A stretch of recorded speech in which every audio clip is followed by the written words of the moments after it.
भोजन करते हैं, ब्राह्मणों को भोजन करा करके श्राद्ध आदि करते हैं, जिससे मुक्ति मिलती है, आत्मा को शांति मिलती है। जरूरी ही नहीं कि हमारा पुत्र ही श्राद्ध करे, जरूरी ही नहीं कि हमारा परिवार ही श्राद्ध करे। यदि कोई हमारा मित्र है, हमारा प्रेमी है, हमारा चाहने वाला है, तो हम भी यदि उसके निमित्त श्राद्ध करते हैं तब भी वह उसको शांति मिलेगी। कहां आया है कि दूसरे ने किया? जटायु जी को जब भगवान राम ने देखा कि घायल अवस्था पर पड़े हुए हैं तो उठा करके अपनी गोद पर बिठाया उन्हें, पिता का दर्जा दिया और अपने हाथों से जटायु के शरीर को साफ कर रहे हैं भगवान। पिता का दर्जा दिया जटायु को भगवान राम ने, और जटायु के शरीर को साफ करते करते भगवान के अश्रु निकल आए। और जटायु का भाग्य देखिए कि जटायु भगवान की गोद पर अपने प्राण को त्याग दिए। राजा दशरथ जी को भी यह अवसर नहीं मिला, यह गुण नहीं मिला।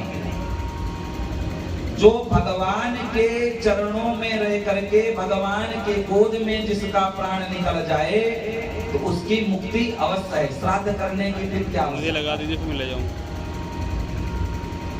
तब भी भगवान राम ने जटायु का श्राद्धादि कर्म किया।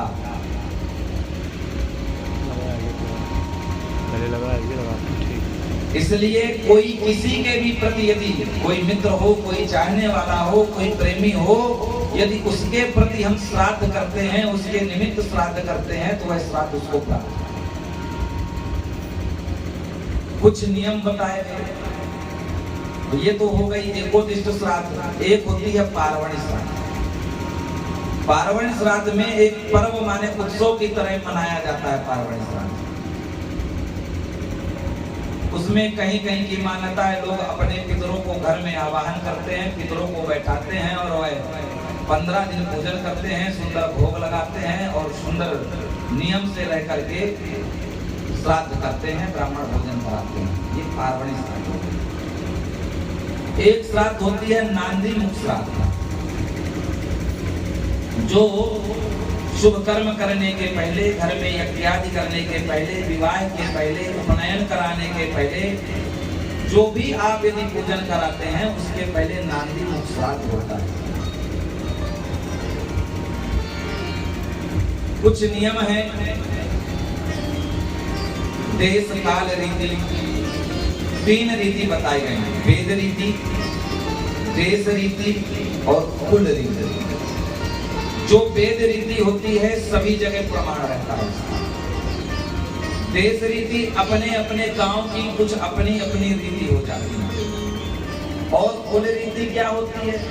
किसी के कुल में कुछ परंपरा बन जाती है तो लोग कहते हैं महाराज कि भले वेद में ऐसा होता हो लेकिन हमारे कुल में ऐसा होता है, बता देते हैं। यदि हमारे घर में परिवार में कोई सदस्य पधार जाए, भगवान के धाम को प्राप्त हो जाए, तो जब तक शुचिता नहीं हो जाती है तब तक हम तेल, साबुन आदि नहीं लगाते, क्षौर कर्म आदि पहले नहीं लगाते। ये तो प्रमाण है, कई जगह है, वेद में भी प्रमाण है, हर जगह गांवों में भी जाते हैं तो ये प्रमाण है। पर हमने कहीं कहीं देखा, जैसे किसी गांव में हमने देखा कि पितृपक्ष में 15 दिन जो है तेल, साबुन आदि ये नहीं लगाते।